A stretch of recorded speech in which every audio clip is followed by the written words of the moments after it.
আমরা এই দেশের জন্য যুদ্ধ করেছি, আমরা এই দেশের সম্পদ হিসাবে আমাদেরকে আখ্যায়িত করতে হবে।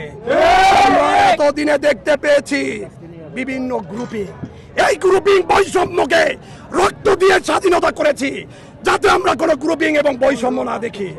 প্রতিনিধিত্ব বাছাই করা হচ্ছে। কাদেরকে প্রতিনিধিত্ব করা হচ্ছে? যাদের শরীরে কোনো আঘাতের চিহ্ন নেই। তারা কি কোনো আঘাতের চিহ্ন পাওয়া ব্যক্তিদের মর্ম বুঝবে? একজন ইঞ্জিনিয়ারের ভাষা বুঝে, একজন সাংবাদিক তার সাংবাদিকের ভাষা বুঝে, একজন পলিটিশিয়ান তার পলিটিশিয়ানের ভাষা বুঝে। আমরা যারা 24-এর গণঅভ্যুত্থানের যারা যোদ্ধা, আমরা যারা বুলেটের আঘাতপ্রাপ্ত হয়েছি, আমরা ওদের মর্ম বুঝি। অতএব এই যে প্রতিনিধিত্ব তৈরি করা হচ্ছে, এগুলো আর দেখতে চাই না।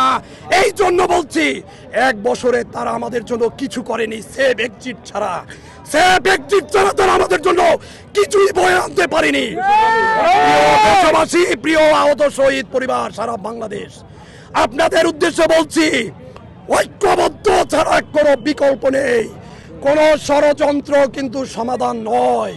আসুন আমরা ঐক্যবদ্ধের মাধ্যমে আমাদের জীবনমান, রাষ্ট্রীয় স্বীকৃতি এবং ভাতা এবং পুনর্বাসন আমরা যেভাবে চাচ্ছি, আমাদের যেভাবে নিরাপত্তা দেওয়া উচিত এই গণতন্ত্র দেশে, আমরা এতটুকুই চাচ্ছি।